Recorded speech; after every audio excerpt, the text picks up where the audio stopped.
Galera, são meia-noite e 40. Eu terminei de ler o último plano de governo e eu fiquei desapontado, porque era o que eu mais tinha esperança, talvez, porque eram 212 páginas.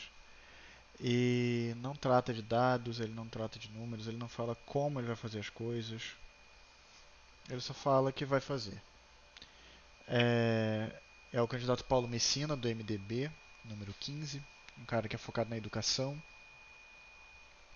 Ele tem ideias muito boas, ele tem ideia. Tem uma das ideias que ele fala assim como ele vai fazer, que é muito boa, que é a exclusão dos cargos comissionados atuais e contratação somente mediante concurso e ou dado técnico, conforme funciona em qualquer cargo de alta concorrência, que você tem que lançar o seu currículo, você tem que passar por concorrência, você tem que mostrar que você é capaz, enquanto hoje em dia na prefeitura você só precisa ser amigo das pessoas certas, né? Então ele quer acabar com isso e implantar um sistema de meritocracia já existente. Não é nem meritocracia exatamente, né? Um sistema de um processo seletivo justo, né? E eu vou parafrasear a Natália Arcuri do Me Poupe hoje, que é o seguinte, gente. Quando for escolher um candidato que se for votar, não importa quem você vai votar, é, que a grande verdade é que todos eles são muito parecidos. Eu tenho para bem ou para mal eles são muito parecidos. Se você pegar, vamos lá, quem é que está abaixo? Suede Haidar está muito abaixo, Glória Luiza está muito abaixo, o plano da Renata Souza estava muito abaixo e o da Benedita também. Fora isso, Marta Rocha, Luiz Lima, Crivella, Clarissa, Fred Luz. Fred Luz até tem um plano um pouquinho diferente, mas é muito curto. Eduardo Paz, Bandeira de Melo e o próprio Paulo Messina, eles têm praticamente o mesmo plano. É quase como se tivesse sido combinado, sabe? E mesmo os que eu tinha falado que o plano estava um pouco abaixo, com menos informação ou informação repetida demais, como o da Renata Souza e o da Benedita, ainda assim eles têm coisas em comum, como prontuário eletrônico, como destinar as áreas de as áreas não utilizadas para habitação, é, como revitalização da área do porto, um polo de medicina em conjunto com a Fiocruz e com a FRJ, com o Fundão, né, lá na Avenida Brasil, assim como o plano de revitalização da Avenida Brasil. Plano não, plano. É, agricultura familiar, clínicas da família, tudo é muito parecido, sério. Se você tirar o nome do candidato e ler os planos de governo, você vai achar que é o mesmo plano. Então, eu fico triste, fico muito triste mesmo, porque porque isso também quer dizer que todos os defeitos se repetem, tá? E o defeito é que todos os candidatos dizem que vão fazer uma coisa, mas não dizem como. E você tem que pensar, eu vou parafrasear a Natália Arcuri nisso que eu vou falar, que a gente tem uma coisa, é que você tem que pensar que nós somos os donos dessa empresa. Nós somos os chefes dessa empresa que se chama Estado. Nós pagamos em tudo que você consome. Aí você fala, mas eu não estou dando dinheiro para o Estado. Você está comendo? Você deu dinheiro para o Estado. Tudo que você faz, você dá dinheiro para o Estado na forma de imposto. E esse imposto não está discriminado. Eu comprei um saco de arroz. Cara, metade desse saco de arroz é imposto, velho. Então, esse dinheiro vai para o Estado. Então você que está pagando o salário, eu que estou pagando o salário, nós que estamos pagando o salário desses caras, nós que estamos pagando todos os projetos que eles fazem, é a gente que está pagando, entendeu? Então, desde o mais rico ao mais pobre, todos estamos pagando. Então, pensa como se fosse a sua empresa, pensa com carinho. Se fosse na sua empresa, você contrataria um funcionário que diz: "Ah, eu vou resolver o problema". Mas como que você vai resolver o problema? Ele diz: "Ah, eu vou resolver". E não te diz como. Você confiaria nesse cara? Ou você procuraria um cara que tem um currículo, que tem uma coisa mais técnica, que tem mais base do que fala e que te diz de fato como ele vai fazer as coisas, sabe? Então, por exemplo, eu vou dar um exemplo clássico assim, que lá no último emprego convencional que eu tive, a gente teve uma. A gente tinha uma questão de comissionamento que era bem complexa. E eu sempre fazia o cálculo e tudo mais. E aí, é, e aí teve uma pessoa que até que eu que indiquei pro local. E falou, não, eu vou resolver esse negócio da comissão, vou ajudar nesse negócio da comissão. Mas como? Ela falou, vou criar uma planilha que vou fazer um controle assim, assim, vai ficar tudo automatizado. Entendeu? Ele disse o como ele ia fazer. Então, isso é muito importante, tá, gente? Então você tem que lembrar que esse cara ele tem que ser muito sincero com você. Ele está cuidando da nossa empresa, ele está cuidando da nossa vida. Então, ele tem que prestar conta de cada centavo e ele tem que se justificar por cada atitude que ele quer fazer, em como ele vai fazer essa atitude, e em como ele vai chegar nesse ponto, tá? Então, pensem nisso e não tenta, não vai no menos pior. Tá todo mundo, quer dizer, se bem que nesse caso tá todo mundo igual, igual, é surreal.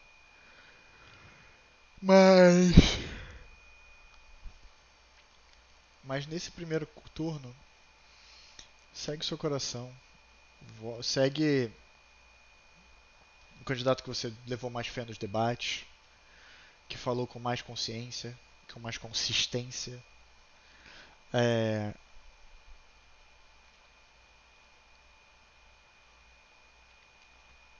e vote com consciência. E lembra de quem você votou.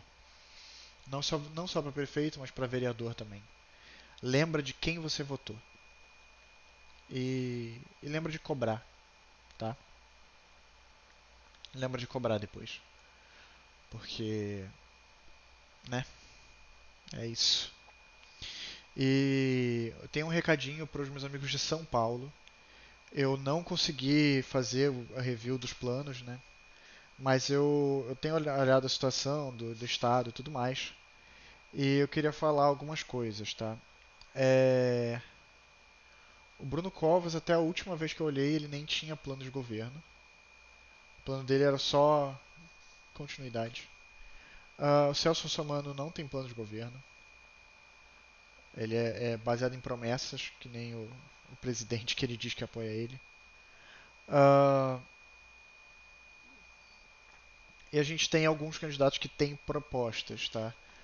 Nesse caso, os principais candidatos com propostas dos que estão lá em cima, dos que estão com visibilidade, seriam o Márcio França, o Arthur Duval e o Guilherme Boulos. Diferenciais entre eles é que o Guilherme Boulos não tem como cumprir as propostas dele. O Estado está deficitário, sério, é que ele fez um malabarismo matemático ali, dizendo que ia fazer conta e que ia dar certo. Mas entre previdência, débitos e demais coisas, tem uma dívida de 215 milhões a pagar. E ele está se dizendo que vai se bancar com, acho que 130 mais 19 aqui, acho que 150 bilhões que ele está dizendo que vai lucrar, que vai conseguir pagar, cobrar de dívidas e tudo mais, que as pessoas, claro, porque que não é nenhuma arrecadação garantida, inclusive, ele vai cobrar essa dívida e vai rezar para os devedores pagarem. Então, assim,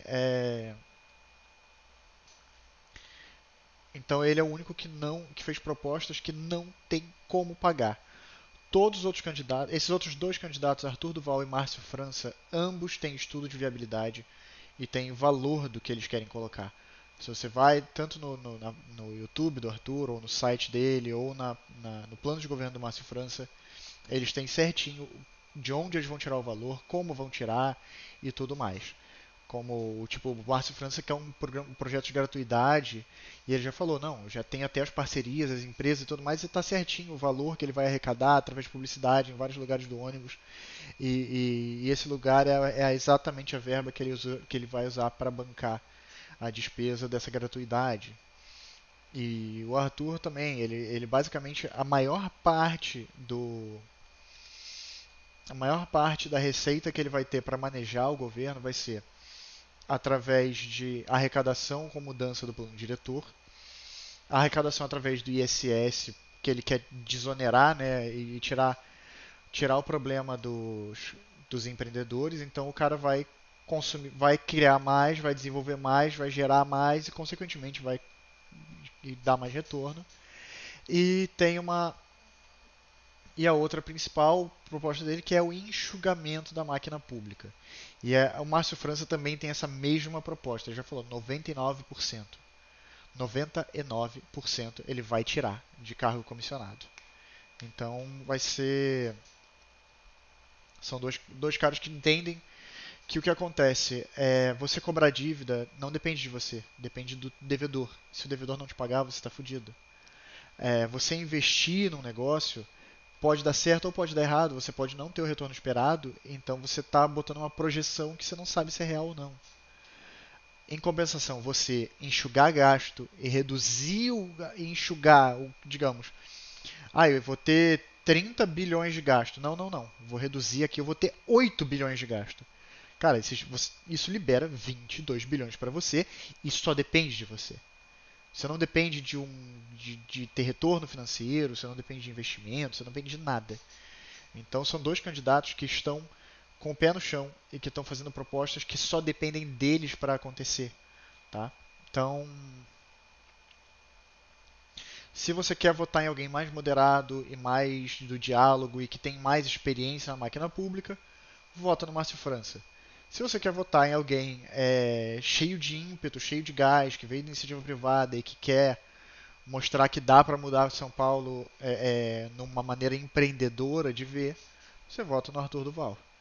Mas basicamente é isso. São os meus dois candidatos de preferência para São Paulo. E E é isso. Espero que vocês consigam ver esse vídeo antes de votar. Perdão pelo horário, mas é porque realmente eu passei um dia muito louco. Passei 4 dias muito loucos. Eu li, sei lá, cara, eu devo ter lido umas 1.200, 1.500 páginas. E foi muito cansativo porque tinha muita coisa repetida, muita coisa que irrita você ler, sabe? Que é quando o candidato fica. Quando você sente que você está sendo enrolado, que o cara só está falando, falando, falando, não está falando nada. Então, isso irrita muito. Então, vocês vão ver em alguns dos meus reacts que se vocês virem, né? Então, vai dar pra perceber a minha indignação. Então, galera, é isso. Muitíssimo obrigado. É, Votem com consciência. Seu voto tem poder, tem muito poder. E, como sempre, bom jogo e até logo.